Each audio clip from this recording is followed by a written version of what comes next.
The first tickets to the Obama Presidential Center go on sale today, starting at 9 a.m. The 19-acre complex took about a decade to build. Former President Obama talked about some of his favorite spaces in the center. We've got that playground for kids to play in, and a community garden following up on what Michelle did, and a basketball court and a gym. Tickets are $30 for adults, $23 for children, and there's a bit of a discount if you're an Illinois resident. There will also be some free days during the week. The Obama Presidential Center opens on Juneteenth. We have a link to purchase tickets on our website. Go to NBCChicago.com. Well, good morning from Jackson Park, where we are standing outside the long-awaited Obama Presidential Center.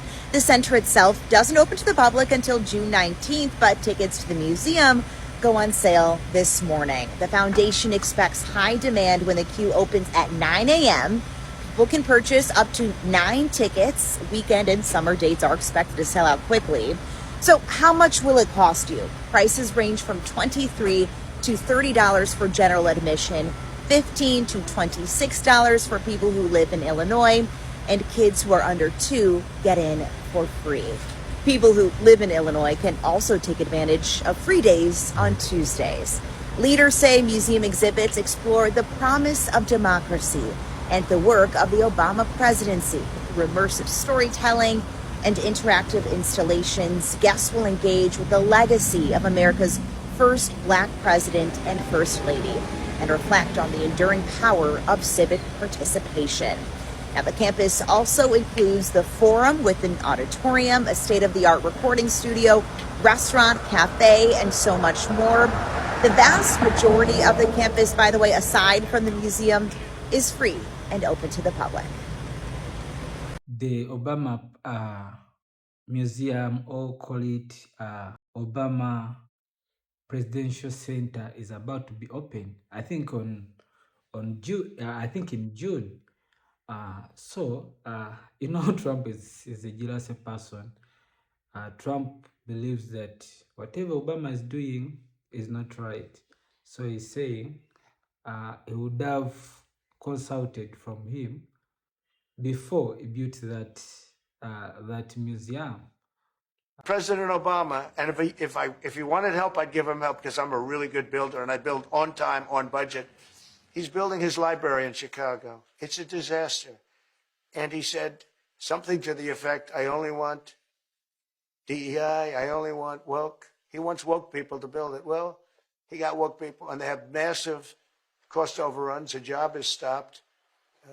I don't know. It's a disaster. And I don't like that happening because I think it's bad for the presidency that a thing like that should happen. He's got a library that's a disaster. And he wanted to be very politically correct, and he didn't use good, hard, tough, mean construction workers that I love, Marco. I love those construction workers. But he didn't want construction workers. He wanted people that never did it before. And he's got a disaster in his hands, like millions of dollars, really many millions of dollars over budget.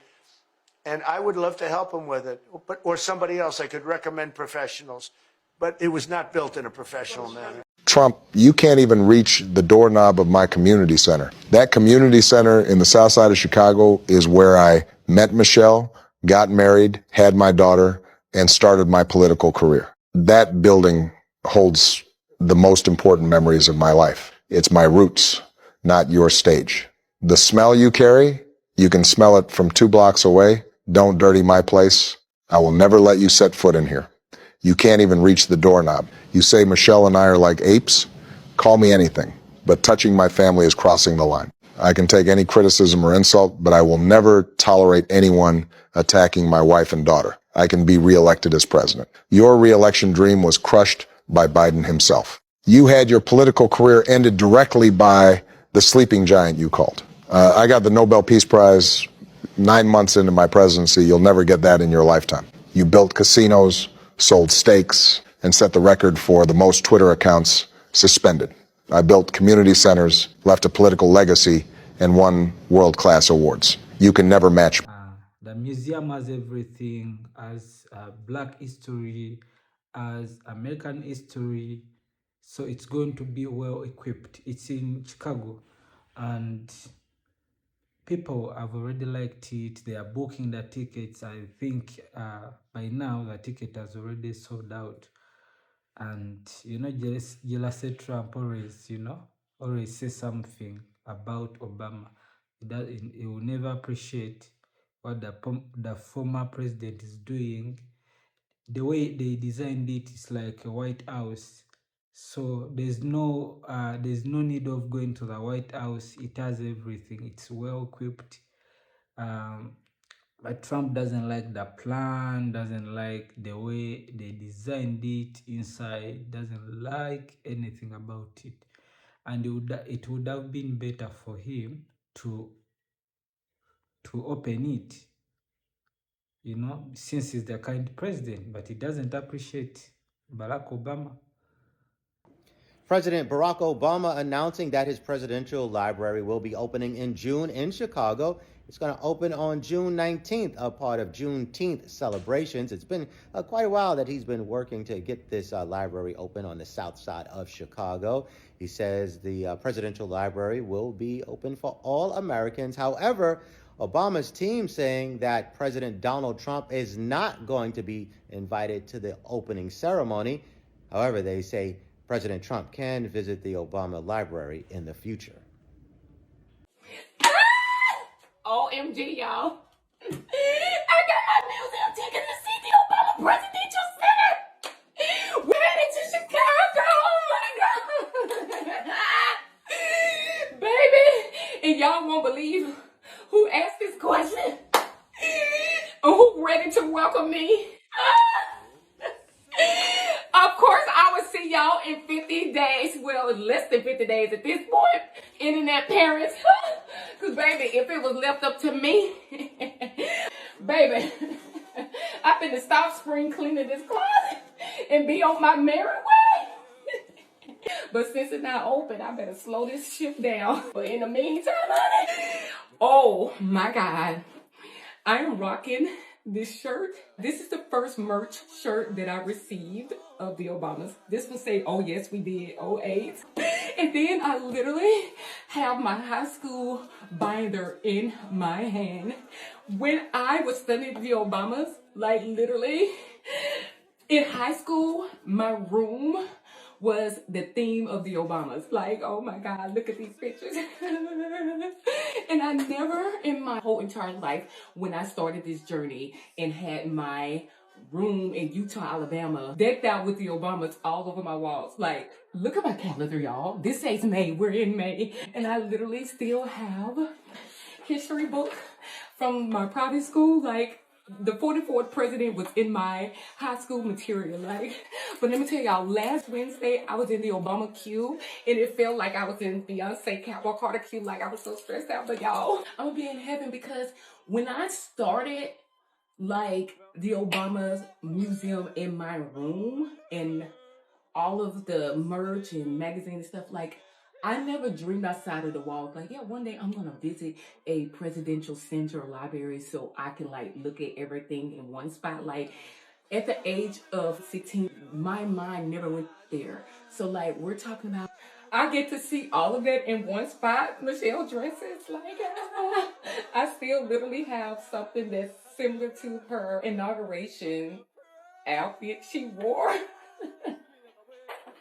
Y'all, I don't know if I'm coming back to Texas.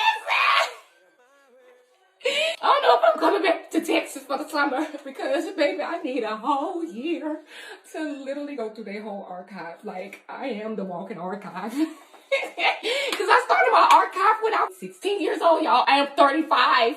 I am 35 years old. Like, I'm overjoyed because this is about to be the best summer ever. I already got my tickets, and this is the best ticket I've ever bought. Like,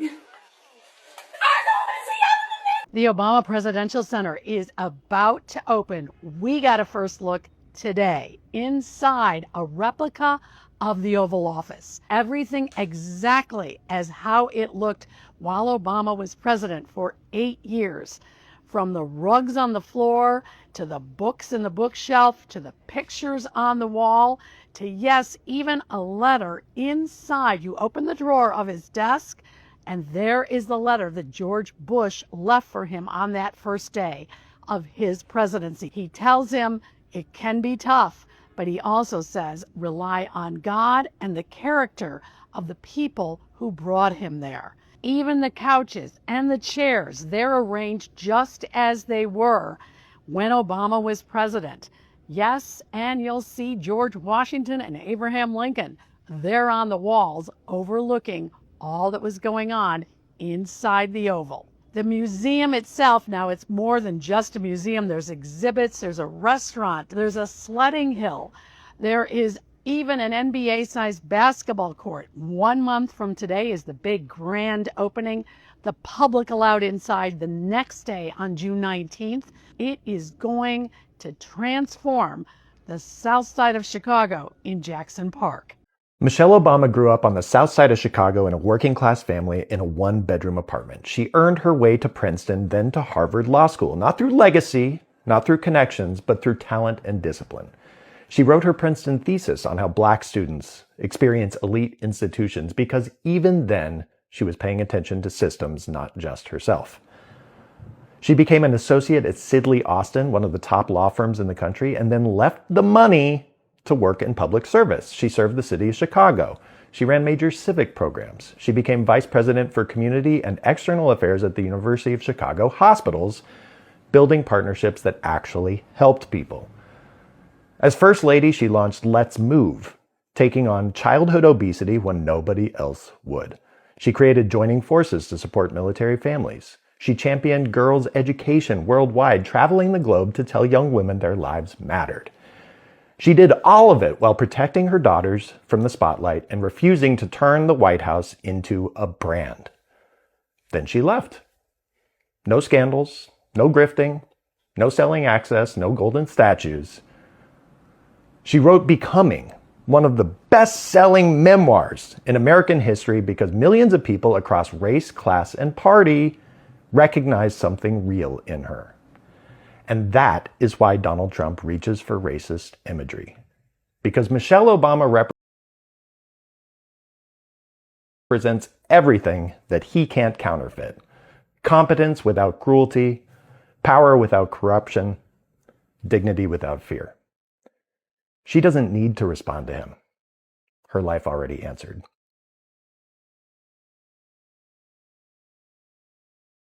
Now, unfortunately, we know what comes next.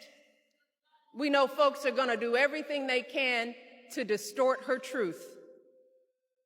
My husband and I sadly know a little something about this. For years, Donald Trump did everything in his power to try to make people fear us.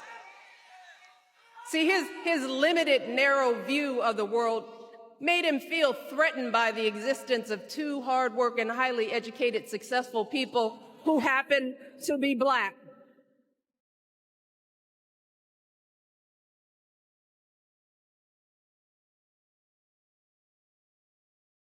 Wait.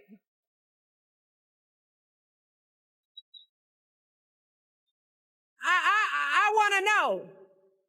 I want to know. Who's going to tell him that the job he's currently seeking might just be one of those Black jobs?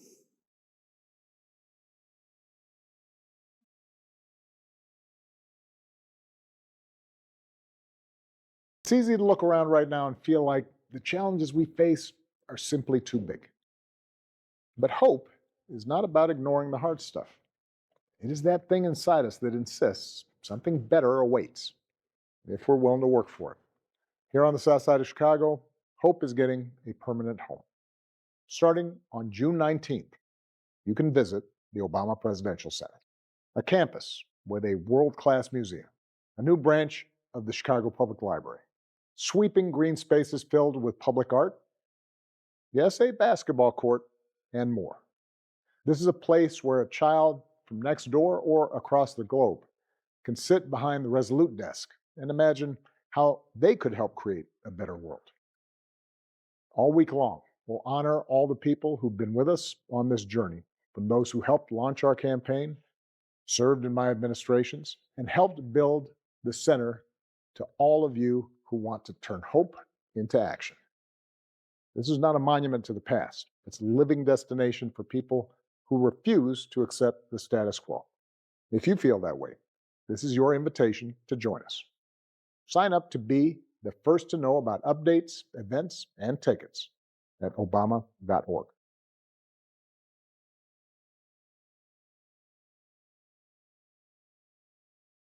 I watched Trump's speech today at the Museum of the Bible, so you don't have to, and here's my overview.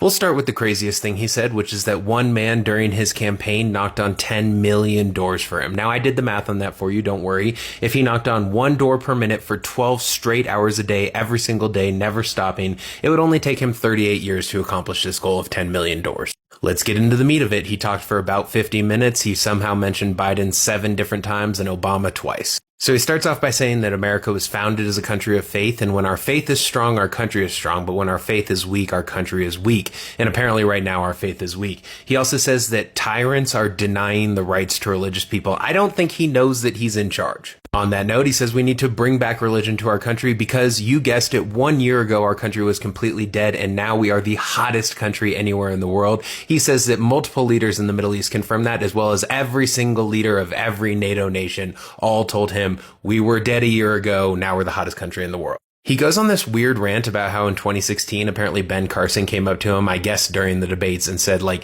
you're going to be the nominee. Why? Because God chose you. And then he goes on and starts complaining about how Ben Carson then continued to do the debates and continued to campaign against him. So he said that during his first term, he had to deal with multiple pandemics. I'm not quite sure which the multiple were. I only remember the one. I guess he's just trying to make up for the fact that he did such a poor job of handling the one that he did have.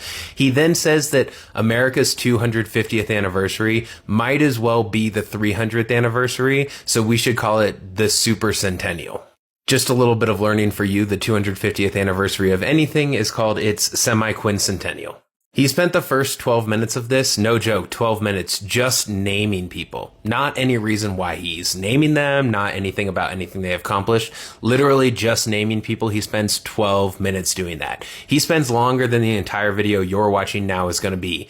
Just saying people's names, glad you're here. He said that he personally today delivered the Trump family Bible, which was given to him by his mother, to this museum, and it's going to be displayed there. And he says, this was the Bible that I put my hand on both times when I was sworn in. I mean, he doesn't give a shit about that Bible, and he continues to do illegal things and unconstitutional things that he swore on the Bible he wouldn't do. But I guess now it's going to be displayed in a museum for however long. He said the woke agenda is practically gone, but it's deep-seated like a weed, but it's mostly gone. I'm just going to point out he spent like 15 minutes in this speech just bashing on trans people. He just said that, what they're doing is unholy and it's not good. I just want to remind you that before major religions like Christianity were around, trans people existed. So they're older than religion, but apparently it's ungodly. He claims that West Point did something great this week, but does not tell us what that is as that relates to faith or anything like that. But the only thing I can go off of is earlier today, he posted something saying that West Point won't be honoring Tom Hanks anymore for something,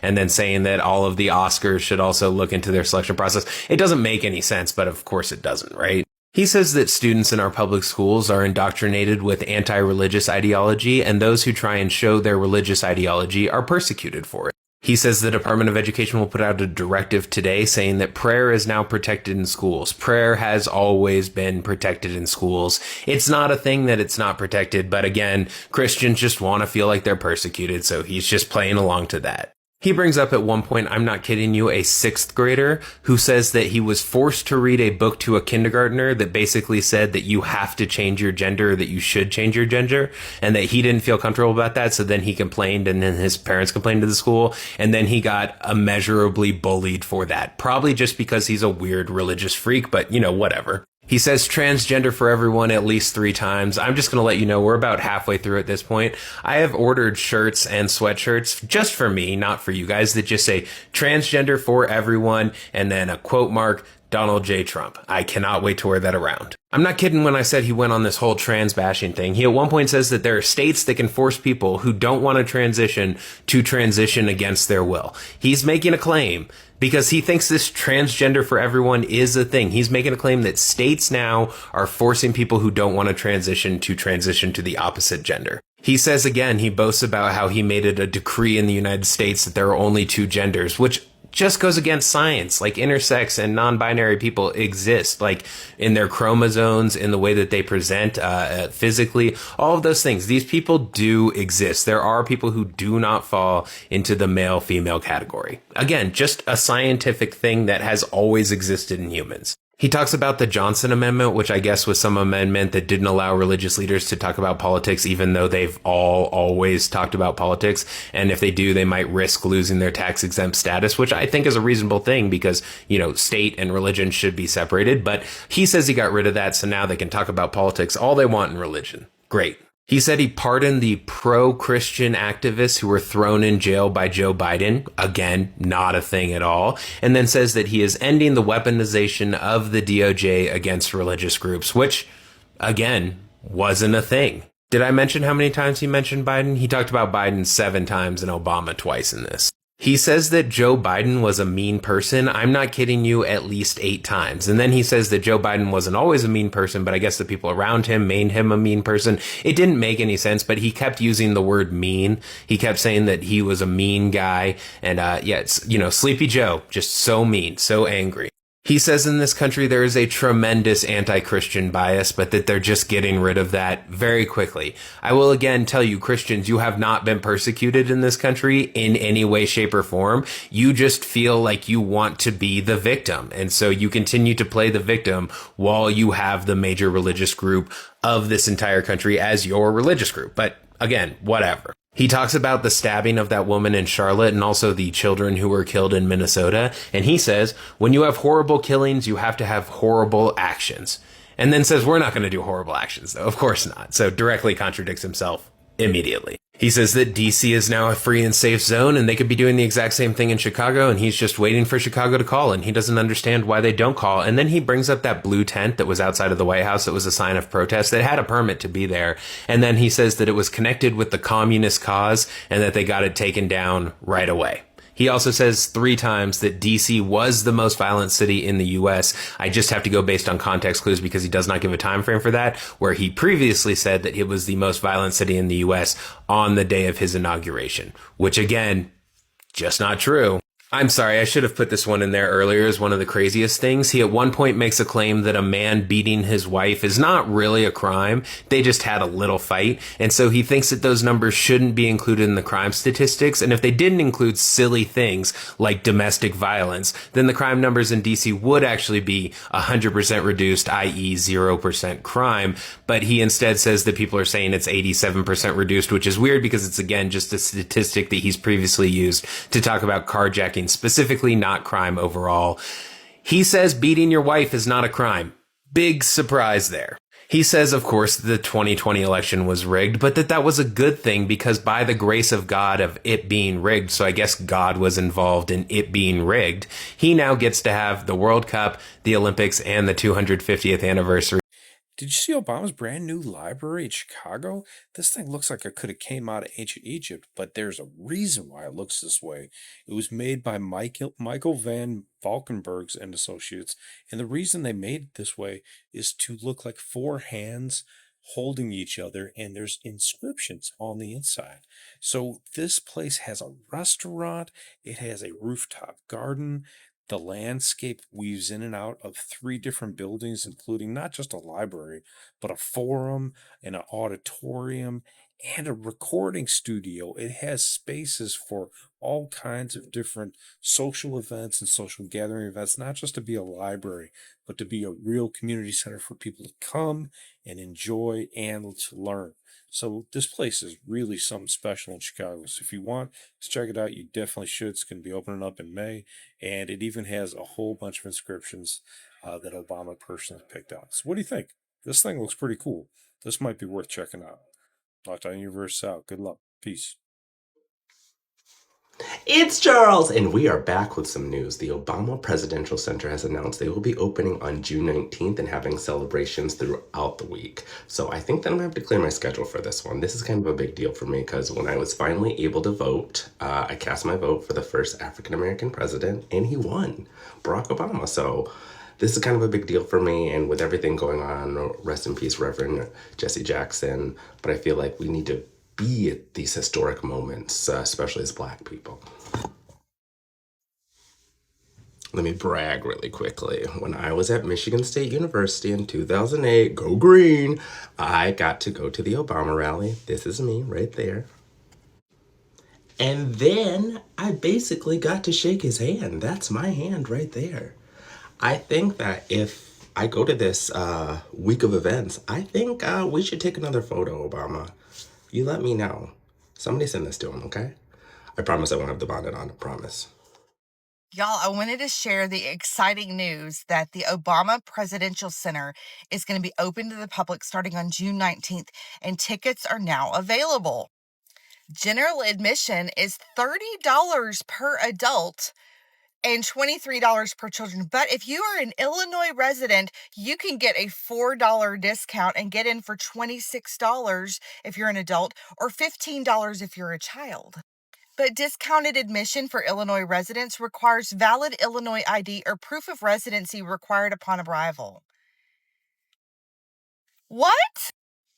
But what about the people who don't have valid ID? How in the world are they going to qualify for your so generous discount of $4 per person, President Obama? Isn't that disenfranchising to them to require that they show valid ID in order to get a discount to enter your presidential library? I mean, what if they find out this is all on stolen land? I forgot to remind everybody, tickets for the Obama Presidential Library went on sale today. I was in the ticket queue for about an hour. I did get tickets to maybe the first Tuesday in July, I think it is. Tuesdays are free for Illinois residents. It's just like any of the other museums. So definitely get on the books. Obviously, they're selling out pretty quickly. And it will be here, like you can go at a later date. But I think everybody's really excited to see what it's going to be like. And of course, if someone would like to invite me to the opening, that'd be cool. But I'd also be really happy to go in July on a free Tuesday. Thank you for watching Great Minds Blacks.